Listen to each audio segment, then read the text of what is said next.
Hello, and welcome to the Say Films 99 channel, or Say Hoovian 9 Films 99 channel, or Say Films 99 channel.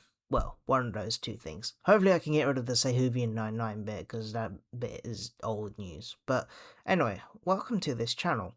This channel is mainly been there to put my college stuff, my university stuff, and any just personal projects like memes or game footage, or even just testing out things, or even just like little montage videos or anything really. It's just been mainly just a project of channel, of just random stuff and random bits and pieces. But I thought just for today I could show you my Radio Lewisham show, which is called Box of Niche, which I'll explain in the show, which is just basically about, talking about niche things. So I thought I would put my episodes up here as well. I don't have the first episode because I decided to be a bit of a silly idiot and decided to run out of the room before I had a chance to actually save the recording and put it into my Gmail account. But no worries, we have the second episode, so if it just all sounds a bit mishmash, that's probably why. So yeah, enjoy. Good afternoon, and welcome to Radio Lewisham with your host, Sejon Mutakamaru, with my very own show, the second episode, Box of Niche, where we basically unwrap boxes of, niche. It could be any topic, from any niche thing, from a book or a film, to lost buildings of southeast London, to even the very area itself with various bits of history. Today I wanted to talk about something quite different, which was a TV show. It's not really lost as per se, but more has gone under the radar due to the fact it is not as accessible as other shows have been in those years. For example, in 2014 you had Luther, which you can literally watch every episode on iPlayer. You can even watch Doctor Who on iPlayer. The BBC have been very thorough in their back catalogues and have basically been back cataloguing old and lost episodes of various different TV shows. But one that hasn't really been talked about, or has kind of just gone under the radar, is Silk, which was a British television drama which was produced by the BBC and aired roughly 3 series between February 22nd, 2011 and the 31st of March 2014. Around that time the BBC have been doing a lot of drama content. As mentioned, I mentioned Luther, Doctor Who, Casualty. They were literally doing so many dramas, so I can understand why this one went under the radar. Now, this one was a courtroom drama created by Peter Moffat, who actually has done other dramas himself, like Criminal Justice, North Square, and Kavana QC, which was another show from that's also kind of like a courtroom drama that was very popular in the 1990s. And a lot of people may remember it mainly for starring John Thor of the Sweeney fame. But back to Silk, it was created by Peter Moffat, and it was about the daily goings-on in the Shoe Lane chambers, about various members of the criminal court, so to speak.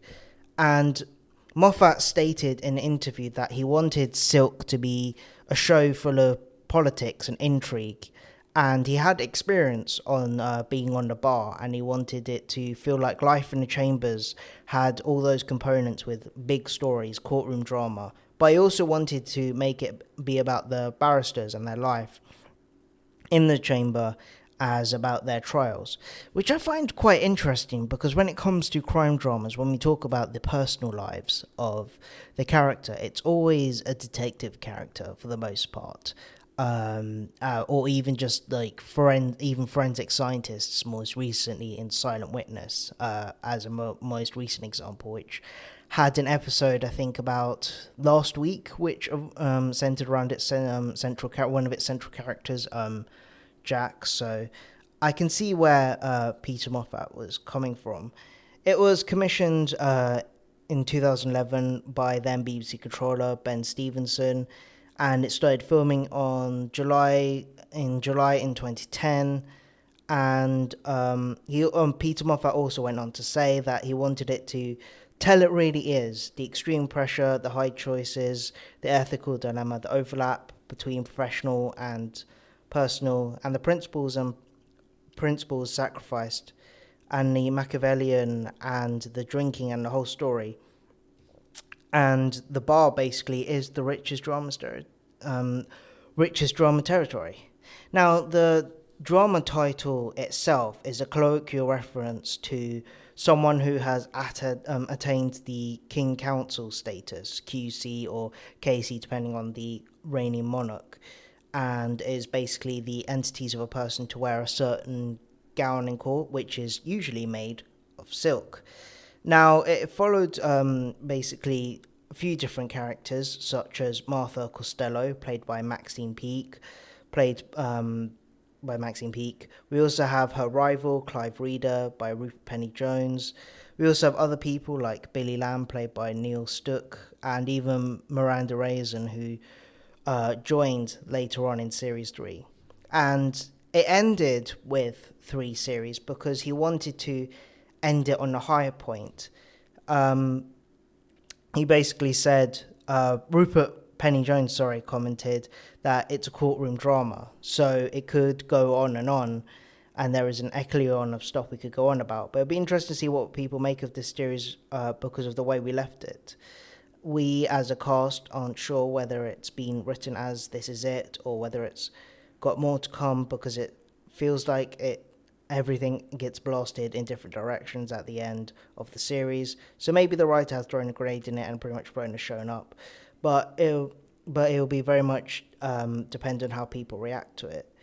And in that same year, 2014, there was an announcement of a radio spin-off as well, and a pilot that for America that unfortunately went nowhere. I find it quite interesting that they wanted to end it on just 3 series, because that comes under a very interesting TV trope that we call in the business called British brevity. British brevity is when a show ends on quite a short run. For example, Fawlty Towers, which is a very popular comedy, only had 2 series. It's very popular, but only had 2 series. And Mr. Bean, another popular series, had only 3 or 4, with only a couple of episodes. I will say, though, it is interesting how that trope mainly applied to Britain, and how Britain had short runs, short series, short episodes. But nowadays, I believe that applies to almost everything. Now we're in the age of streaming. The Mandalorian, which aired during the lockdown years of 2020, that only had 8 episodes and was an American-produced TV, and that kind of acted as a catalyst to how TV is basically run today. Everything only has 8 or 10 episodes, or even 5 at the very best. For example, even Doctor Who, which recently came under the streaming banner, that only had 8 episodes instead of the usual 12 or 13 if you want to include the specials. So it's very interesting how back then this was mainly a British thing.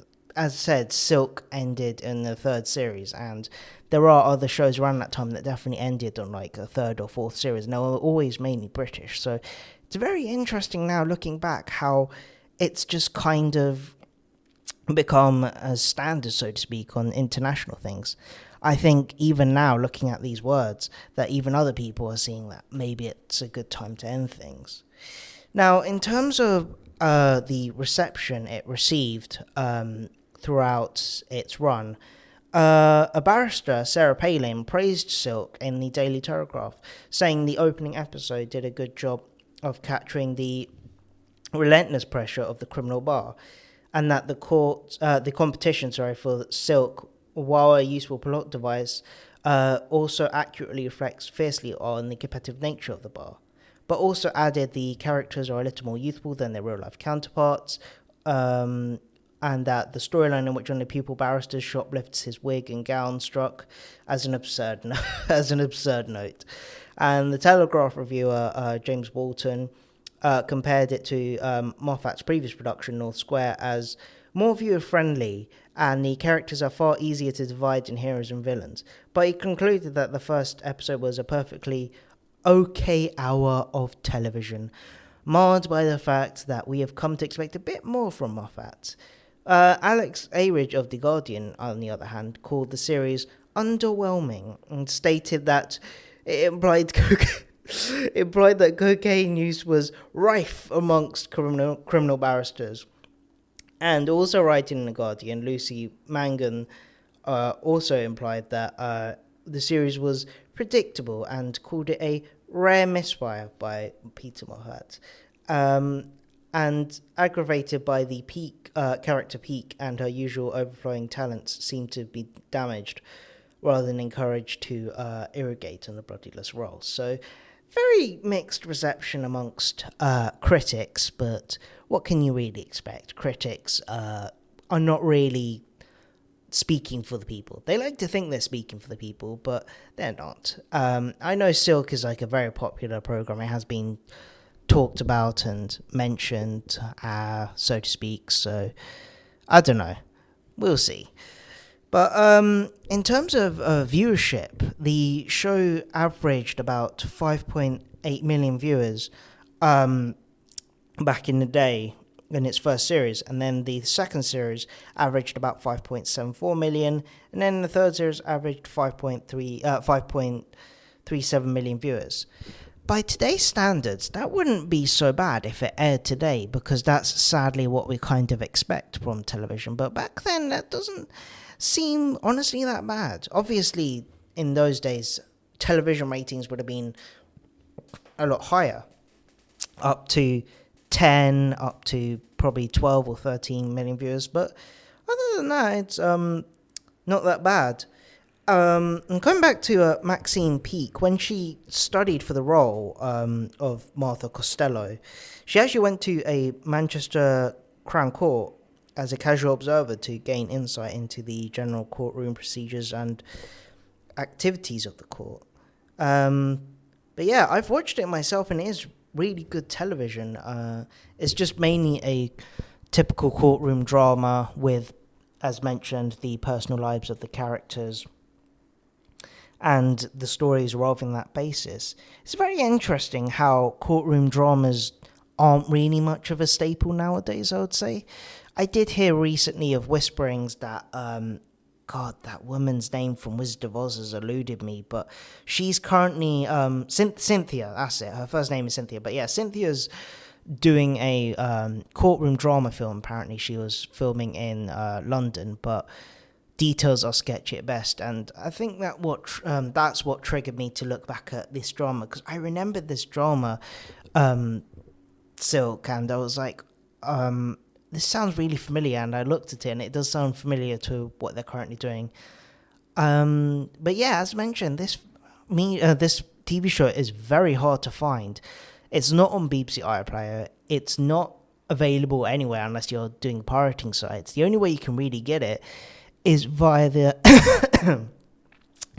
DVD collection, which was released, of course, in 2014. But even then, that's hard to find. You could probably find it on Amazon, but I came across it in a charity shop by chance for £1. And this is not a joke, because sometimes I would go to a charity shop because I just know that at some point I might find some niche British media that's currently not on iPlayer or under the radar, even the CEX shops as well. I know it sounds like a very, very bizarre thing, but you just never know what you might find sometimes in those places, because sometimes I just find the most bizarre, niche, lost materials that have just basically been lost to time or just been forgotten about. So yeah, I just found Silk just by happen chance in a charity shop, and I just went for it because I just know that it's not on BBC iPlayer, it's not anywhere at all. So if, like me, you do happen to find it in a charity shop, then go and grab it, because I don't honestly know if it'll ever come to iPlayer, but who knows, maybe they're listening and will bring it back on iPlayer because some random person in Lewisham started talking about it. But, stranger things have happened. But, yeah, the final thing I wanted to talk about, of course, is that the reason why I wanted to talk about this was around the topic of lost media. Lost media is, of course, a book, film, TV, anything that has been lost to time or can't be found and only exists maybe in picture form, still pictures, or in some remnants, basically. And quite a lot of the BBC and ITV back catalogue in the 60s and 70s has mostly been lost. We are currently finding them as we speak. We are currently finding them, but it's been a very slow process over these years, and I find it fascinating just how much history can be lost, even not in just the 1960s and 1970s, but even now. As mentioned, this silk drama is not hard to find. This silk drama is hard to find, and this was made in the 2010s. You would think that something made in the 2010s would be easy to find, but no, it's not. I've noticed a lot of things in the 2000s and 2010s that are quite hard to find, and even now, because streaming services are currently pulling their original shows from their streaming services. For example, Netflix have pulled a lot of their own originals, and She-Ra was one of them, I think, remembered. Also being talked about quite a lot about how it didn't really have that many DVD releases, so that's been also lost. And a lot of people would ask and just say, why do you care so much about lost media? Why do you care about preserving lost media so much?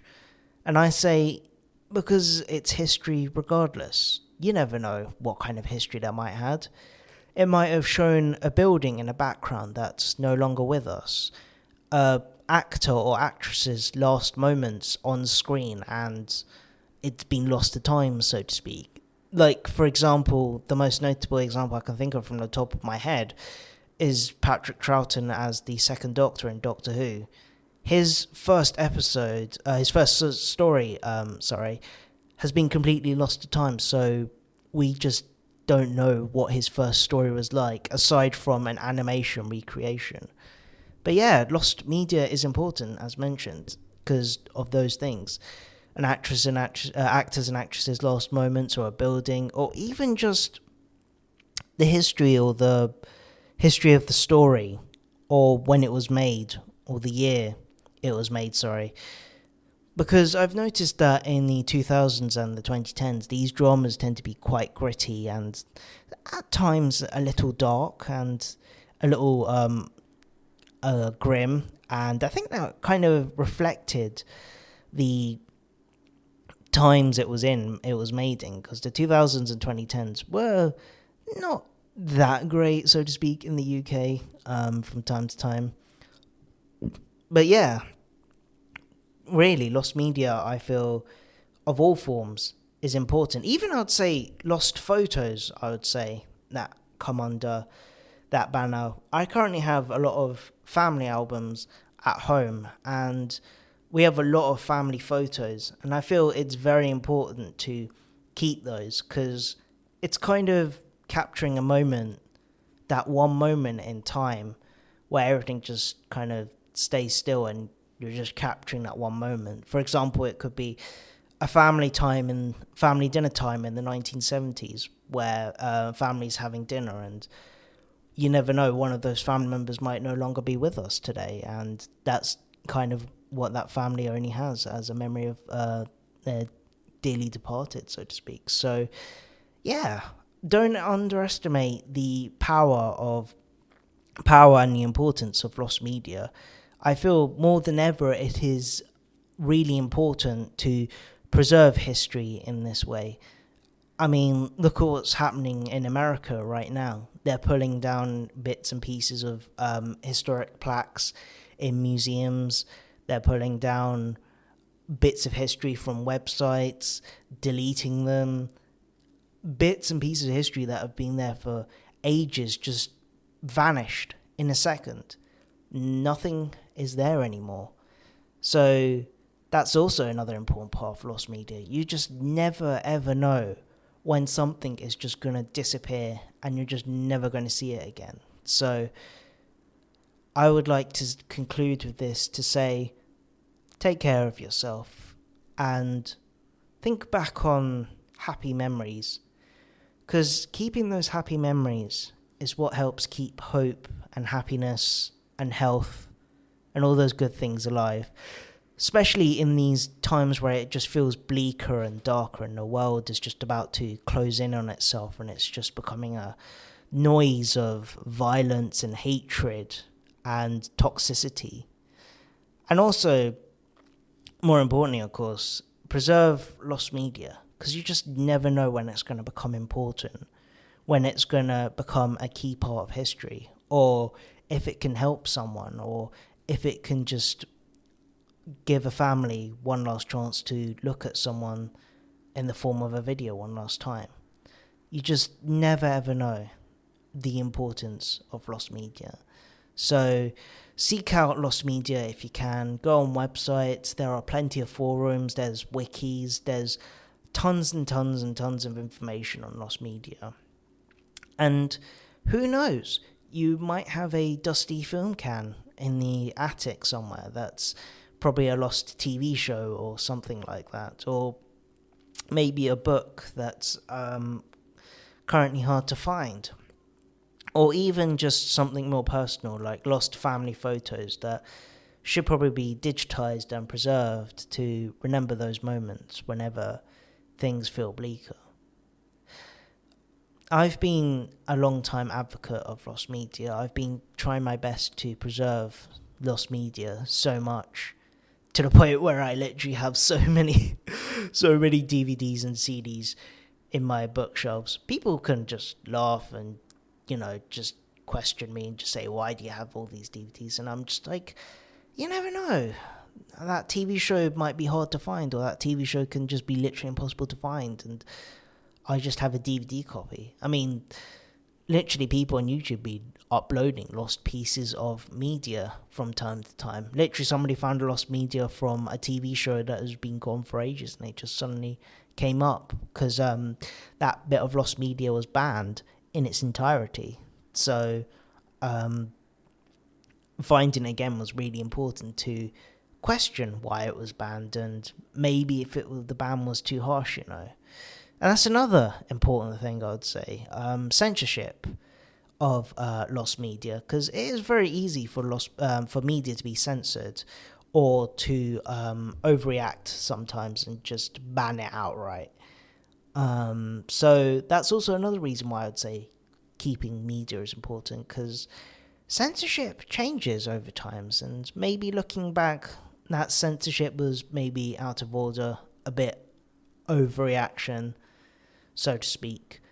But yeah, lost media in all its forms are just as important as the media we have now and the media we'll have in the future.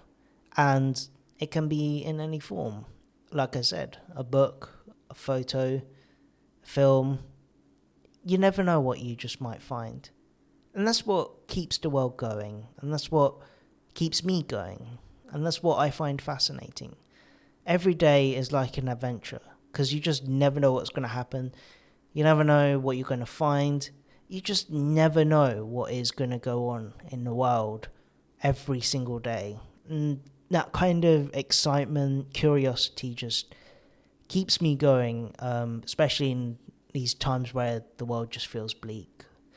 So always remember, lost media is important, because it can tell a story in just a few words, a few pictures, a few bits of strips of film, or even just a few pages of a book. And that concludes this episode of Box of Niche.